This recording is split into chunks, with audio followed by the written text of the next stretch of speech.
किसान वीरों नमस्कार, मैं Himanshu Sahu. Welcome to our farming support channel.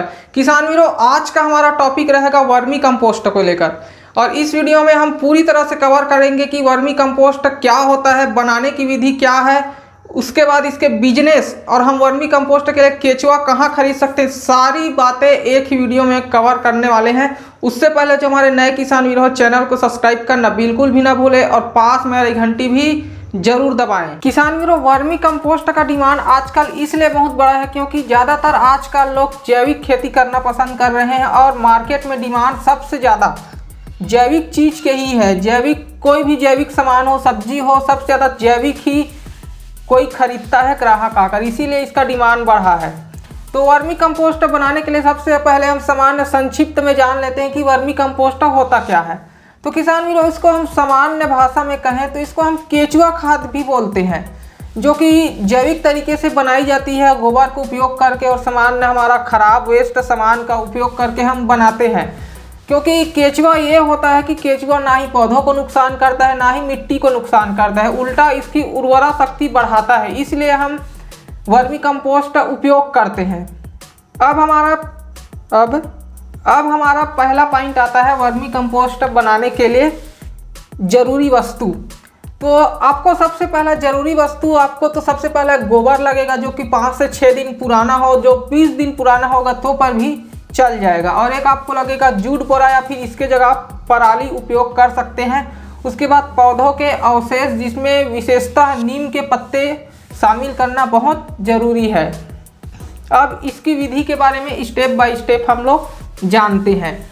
तो सबसे पहला आता है कि आपको एक छोटी सी जगह की ज़रूरत पड़ेगी, जो कि अगर आप छोटे हैं, छोटे रूप में करना चाहते हैं, आप अपने बागवानी के लिए करना चाहते हैं, गार्डन के लिए, तो आपके लिए इसके ना के बराबर जगह लगेगी, क्योंकि आप बागवानी तो कर रहे हैं, उसी में बना सकते हैं वर्मी कंपोस्ट। और अगर आप बिजनेस के रूप में करना चाहते हैं तो इसके लिए आपको 1 एकड़, आधा 1 एकड़ की ज़मीन की ज़रूरत पड़ती है, जिसमें आप बेड बनाकर बहुत बड़ा आपका फार्म, मतलब वर्मी कंपोस्ट तैयार करते हैं।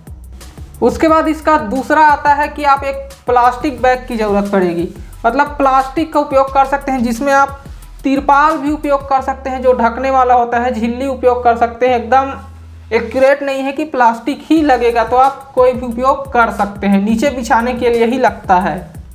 और इसको अगर आप बिछा दें, उसके बाद इसमें आप पौधों के पत्ते डालने होंगे, जो कि सूखे हों तो और अच्छा हो जाता है। और इसमें किसी खास पौधा की ज़रूरत नहीं पड़ती, आप कोई भी पौधा है पत्ते उपयोग कर सकते हैं। विशेषता आपको सबसे ज़्यादा ध्यान रखना होता है कि नीम का पत्ता उपयोग करें, क्योंकि नीम एक आयुर्वेदिक औषधि आप जानते ही हैं। तो नीम के पत्ता उपयोग करेंगे तो हमारा वर्मी कंपोस्ट और बेहतर हो जाएगा, क्योंकि नीम बहुत सी बीमारियों को निजात दिला पाता है, जिससे हमारे पौधों में अगर इसका उपयोग करते हैं तो कीड़ा वीड़ा नहीं लगता है, कीड़ा को ये मार देगा नीम।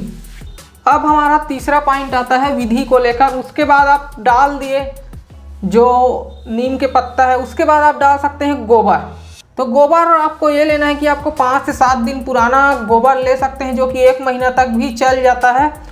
और ताज़े गोबर का उपयोग तो बिल्कुल भी नहीं करना है, क्योंकि ताज़े गोबर का उपयोग करोगे तो गर्मी ज़्यादा प्रोड्यूस होगी और आपका केचुआ मरने का चांस हो जाता है और आपका वर्मी कंपोस्ट अच्छे से तैयार नहीं हो पाएगा। उसके बाद यहाँ पर गोबर की आप इसके ऊपर परत चढ़ाना है, जो कि सूखा हो जाएगा मिट्टी की तरह। मिट्टी भी थोड़ा बहुत उपयोग कर सकते हैं।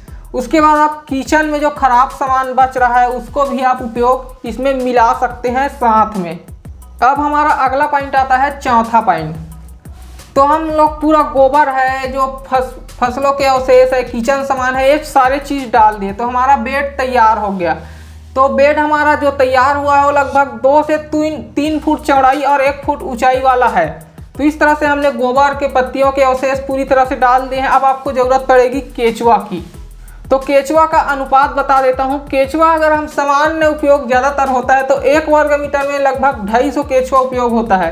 तो एक अनुमान है, आपको कोई ज़रूरत नहीं है कि इतना ही केचुआ उपयोग करेंगे। हालांकि जितना ज़्यादा आप केचुआ उपयोग करते हैं, आपका वर्मी कंपोस्ट उतनी ही जल्दी बनता है, क्योंकि केचुआ का काम ही है ऊपर नीचे जाते रहना और मिट्टी खाता है, गोबर खाता है और निकालते रहता है, जिससे वही वर्मी कंपोस्ट तैयार होता है। तो केचुए का काम ही वही है, जितना ज़्यादा केचुआ होगा उतना जल्दी हमारा वर्मी कंपोस्ट तैयार हो जाता है। तो एक अनुमान है 1 वर्ग मीटर में 250 केचुए की ज़रूरत पड़ती है। अब हमारा 5वां पॉइंट आता है कि सारा काम तो हो गया, हम केचुआ भी डाल दिए हैं, जो कि ऐसे ही डाल सकते हैं। केचुआ के उतना फैलाने की ज़रूरत नहीं है, ऐसे ही डाल दोगे वो पूरा फैल जाएगा। तो हमारा काम हो जाता है। उसके बाद हमको इसको ढकना है, क्योंकि केचुए को क्या होता है कि उसको अंधेरा है और छायादार जगह उसको बहुत पसंद है। तो इसके लिए आप पैरा उपयोग कर सकते हैं, जूट बोरा उपयोग कर सकते हैं, क्योंकि हमको अपने बेड को ढकना है। तो ढकेंगे तो केचुआ अच्छे से काम करेगा, उसको छाया मिलेगी, तो वो ऊपर नीचे बहुत चढ़ता ऊपर नीचे करते रहेगा, कई बार करेगा दिन में, जिससे हमारा वर्मी कंपोस्ट तैयार होते जाता है। अब सारा काम केचुआ ही करेगा, क्योंकि केचुआ अब वर्मी कंपोस्ट तैयार करते रहेगा, ऊपर नीचे चढ़ता रहेगा। अब आपको यहाँ पर ध्यान रखना है कि आपको नमी बनाए रखनी है, क्योंकि केचुआ खाद में 60 से 70% की नमी की ज़रूरत होती है। इसके लिए आप पानी की छिड़काव करें और तापमान आप 25 से 30 अंश सेंटीग्रेड बनाए रखें, जिससे केचुआ इसमें एक्टिव हो जाता है और ज़्यादा काम करता है। आप पानी का छिड़काव करते रहें, अपने हिसाब से करते रहें। आपको लगे कि पानी डालना चाहिए, ज़्यादा पानी भी उपयोग ना करें, थोड़ा नमी बनाए रखें, ये ज़रूरी है। तो इस तरह से आपका काम हो गया। इस तरह से आपका वर्मी कंपोस्ट तैयार होते रहेगा, जो कि 75 से 80 दिन होने के बाद आप पानी डालना बंद कर दें, क्योंकि आपका वर्मी कंपोस्ट लगभग तैयार हो चुका होगा। क्योंकि अब 90 दिन में तैयार करना है, तो आप थोड़ा दिन सूखने के लिए रख दें। तो आप सूखेगा, उसके बाद इसको आप सेलिंग कर सकते हैं, पैक करके उपयोग कर सकते हैं। जो बिजनेस करना चाहते हैं वो तो सीधा पैक करेगा, और जो उपयोग करना चाहता है और वो सीधा अपने उठाकर बोरी में भरकर कोई भी जगह उपयोग कर सकते हैं। तो इस तरह से हमारा वर्मी कंपोस्ट पूरा तैयार हो जाता है। अब हाँ, हमारा पॉइंट है, कुछ जान लेने की बात है, केचुआ की प्रजाति। तो भारत में आप जानते ही हैं कि भारत में केचुए की 4500 प्रजाति होती है, जो सामान्य बरसात के दिनों में आता है और कई तरह से हर जगह देखने को मिलता है केचुआ। तो सामान्य हम वैज्ञानिक की नाम की बात करें तो इसका ल्यूम्ब्रिसिना इसका वैज्ञानिक नाम होता है, और वर्मी कंपोस्ट बनाने के लिए केचुआ उपयोग होता है। उसका स्पेसिस नाम है इसेनिया फेटिडा। यही स्पेसिस हम उपयोग करते हैं, जो लाल रंग का होता है। लाल केचुआ ही उपयोग होता है वर्मी कंपोस्ट बनाने के लिए। तो यही केचुआ हम इसलिए उपयोग करते हैं कि ये केचुआ होता है जो गोबर खाता है, और जो सामान्य देसी केचुआ होता है वो ज़्यादातर मिट्टी खाता है। तो मिट्टी खाएगा तो उतना हमको क्या मतलब है, इसीलिए इसेनिया फेटिडा उपयोग करते हैं इसके स्पेसिस में, जिससे वर्मी कंपोस्ट जल्दी तैयार हो जाता है, जो कि लगभग 90% गोबर खाता है। अब हमने केचुआ बनाने का तो पूरा सीख लिया है, वर्मी कंपोस्ट कैसे बनाना है, तो ये विधि हो गई। इसके अलावा 3-4 विधि और उपयोग होती है, जिसको हम संक्षिप्त में जान लेते हैं कि कैसे होता है। तो सबसे पहला आता है पेड़ विधि। तो पेड़ विधि एक वर्मी कंपोस्ट बनाने की ही विधि है, जो लगभग हमने बताया है लगभग वैसी ही है, लेकिन यहाँ पर हम इसके जगह उपयोग करते हैं पेड़ के आसपास करते हैं। तो पेड़ के चारों तरफ हम ये सब वर्मी कंपोस्ट तैयार करते हैं, और इसी तरह से होता है। और दूसरा होता है टटिया विधि। तो टटिया विधि में ये होता है कि हमारे पास बेड बना बनाया मिलता है। इसको आप ऑनलाइन भी खरीद सकते हैं, क्योंकि ऑनलाइन में 1100-1200 के करीब ये मिल जाता है। ये आपका बना बनाया वर्मी कंपोस्ट है। या फिर आप बोरी का उपयोग कर सकते हैं, बोरी का उपयोग ज़्यादातर होता है। देसी जुगाड़ बनाओ अपना बोरी में। इसमें आपको थोड़ा जगह बनाना होता है, मतलब गड्ढा टाइप से बनाना होता है, इसी में हमको पूरा बनाना पड़ता है वर्मी कंपोस्ट। तो इसमें डालना होता है जो भी अवशेष है। तो सामान्य तो विधि तो वही ही है। अब हम लोग कुछ और जान लेते हैं कि हम केचुआ कहाँ से खरीदें, हमको केचुआ कहाँ से मिलेगा। तो अगर आप केचुआ खरीदना चाहते हैं, केचुआ पता करना चाहते हैं, तो सबसे अच्छा पहला तरीका मैं बता दूं, आप अपने आसपास के कृषि विभाग या कृषि विज्ञान केंद्र में जाकर पता करें, वहाँ आपको अच्छा केचुआ मिल जाएगा। और अगर आपको ऐसे लोग पता है जो वर्मी कंपोस्ट बनाते हैं, उसके पास जाकर भी आप पता कर सकते हैं कि हमें केचुआ चाहिए, वो आपको आसानी से दे देंगे, आपको थोड़े बहुत कीमत लेकर। उसके बाद आपको ये सब बातों में नहीं फंसना है, तो आप सामान्य ऑनलाइन केचुआ खरीद सकते हैं, जो कि आसानी से ऑनलाइन अमेजॉन फ्लिपकार्ट में मिल जाता है। मैं हो सके तो लिंक नीचे डिस्क्रिप्शन में भी आपको दूंगा, जहां आप ऑनलाइन आराम से खरीद सकते हैं केचुआ। तो लेकिन आप ज़्यादा हो सके कि आप आसपास पता करके ही खरीदिए, अच्छा होगा। अब कुछ वर्मी कंपोस्ट के बारे में जान लेते हैं कि ये खराब होता है, इसका एक्सपायरी डेट क्या है। तो वैसे तो केचुआ खाद आप जान गए होंगे 3 महीने में तैयार हो जाता है। तो कई लोग इसका बिजनेस करते हैं, तो केचुआ इसमें कोई चिंतित होने की ज़रूरत नहीं है, क्योंकि केचुआ खाद आपका तैयार हो गया तो आप पैक करके आप रख सकते हैं। ये 1.5 से 2 साल कुछ नहीं होता, इसका गुण वही रहता है। तो इसका एक्सपायरी डेट लगभग ना के बराबर हो जाए, उतने दिन में आप इस खाद को उपयोग कर सकते हैं। अब हम लोग अगला पॉइंट पे बात करते हैं इसका बिजनेस। वर्मी कंपोस्ट का अगर हम बिजनेस करना चाहें तो कैसे कर सकते हैं। तो देखे होंगे आजकल ज़्यादातर लोग जैविक खेती ही पसंद करते हैं और जैविक खाना पसंद कर रहे हैं।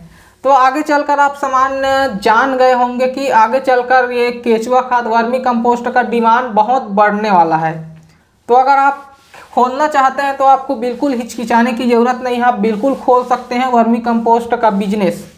तो अगर आप इसका बिजनेस स्टार्ट करना चाहते हैं तो आप बिजनेस स्टार्ट कर सकते हैं, इसमें ज़्यादा पैसे लगाने की ज़रूरत नहीं है। आपके पास जगह है तो आपको तो कोई टेंशन लेने की ज़रूरत नहीं है, आप थोड़ा खेती करते ही रहें, साइड में थोड़ा बहुत जगह आधा एक एकड़ बचा ले, उसमें वर्मी कंपोस्ट का बिजनेस चालू कर दें। क्योंकि आप कोई बिजनेस स्टार्ट करोगे तो लगभग 8-10 महीने से 1 साल आराम से लगता है, इसमें आपको सेलिंग नहीं देखने को मिलेगा, लगभग 8 से 10 महीना आपको वेट करना पड़ेगा। तो इसके लिए आप बेचना कैसे है, तो आप बेचने के लिए आप सामान अपने आसपास के ग्राहक को पता कर सकते हैं। और सबसे बड़ा हमारा ग्राहक होता है नर्सरी, क्योंकि ज़्यादातर एरिया में अपने पास में ही 5-10 किलोमीटर में नर्सरी देखने को मिलता है। तो वर्मी कंपोस्ट का सबसे ज़्यादा उपयोग होता है वही नर्सरी में। तो आप ऐसा करें कि नर्सरी में जाकर पता करें कि हम वर्मी कंपोस्ट बनाते हैं, हमारे से आप वर्मी कंपोस्ट खरीदें, ऐसा बोलकर आप कर सकते हैं। कुछ दिन में वो आपसे थोड़ा बहुत तो खरीदने ही लगेंगे और आपका वर्मी कंपोस्ट उसको पसंद आता है तो और आगे खरीदेगा, आपका रेगुलर ग्राहक बन जाएगा। अब आता है उसके बाद हमारा दूसरा और आपका ग्राहक हो सकता है आसपास के किसान।